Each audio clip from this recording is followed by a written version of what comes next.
कश्ती हर तूफानों से निकल सकती है, बात बिगड़ी हुई है फिर बन सकती है।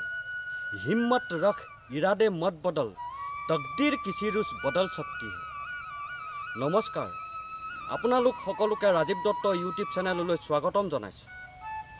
ওপৰত কোৱা এই শায়ৰীটোৰ অৰ্থ হ'ল, নাও যিকোনো ধুমুহাত ইপাৰ পাবগে পাৰে।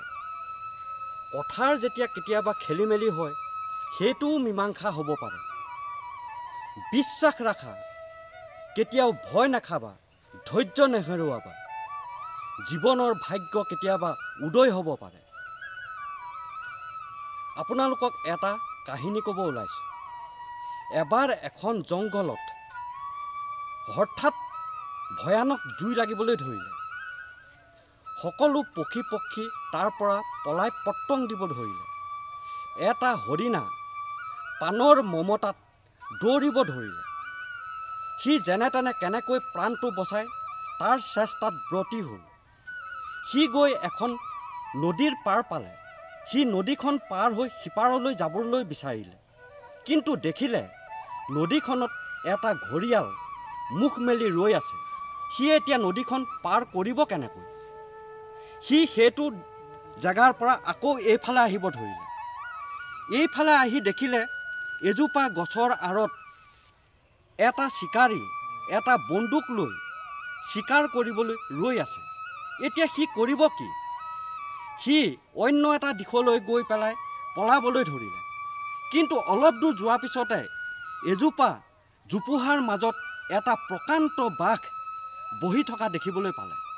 এতিয়া সি নাই নদীখনৰ সিপাৰ কৰিব পাৰে, নাই এইফালে গ'লে সি চিকাৰীটোৰ সন্মুখীন হ'ব, আৰু এইফালে গ'লে বাঘৰ সন্মুখীন কৰিব। এতিয়া কৰে কি? চাৰিওফালে তাক বিপদে ঘেৰি ধৰিলে। সি এফালেও যাব নোৱাৰা হ'ল। নদীৰ ফালে গ'লে ঘৰিয়ালে খাই পেলাব, বাওঁ দিশে গ'লে বাঘে খাব, আৰু সোঁ দিশে গ'লে চিকাৰীটোৱে তাক গুলিয়াই মাৰিব।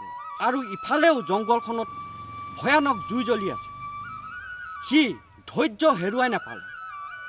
সি বহুত চেষ্টা কৰি ধৈৰ্য ধৰিলে।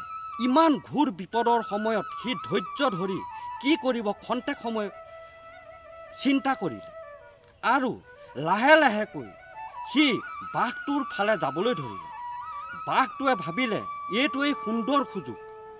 বাঘটোৱে লগে লগে হৰিণাটোক চিকাৰ কৰিবলৈ জঁপিয়াই খেদি আহিল, আৰু সেই সময়তে চিকাৰীটোৱে বন্দুকেৰে হৰিণটোক মাৰিবলৈ গুলি ফুটাই দিলে।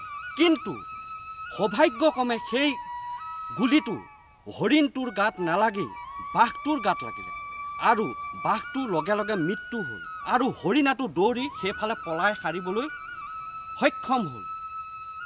এই গোটেই কাহিনীটোৰ অৰ্থ এইটোৱেই, আমাৰ যেতিয়া চাৰিওফালে বিপদ আহে, আমি যদি ধৈৰ্য সহকাৰে তাক সন্মুখীন হওঁ, তেতিয়াহ'লে আমাৰ নিশ্চয় এটা সুন্দৰ ৰাস্তা ওলাই আহিব। কিন্তু আমি কি কৰোঁ? আমি ধৈৰ্য হেৰুৱাই পেলাওঁ।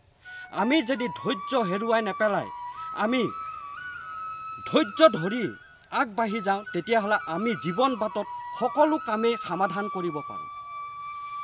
কুঁৱলী যিমানেই ঘন নহওক, যদি আমি খুপি খুপি আগবাঢ়ি যাওঁ, সেই কুঁৱলীৰ মাজেদিয়ে আমি গন্তব্যস্থানত উপস্থিত হ'ম। গতিকেলৈ বিপদৰ সময়ত যদি আমি ধৈৰ্য ধৰি আগবাঢ়োঁ, তেতিয়াহ'লে আমি সফলতা নিশ্চয় এদিন পামেই। এইটো গেৰাণ্টি আছে।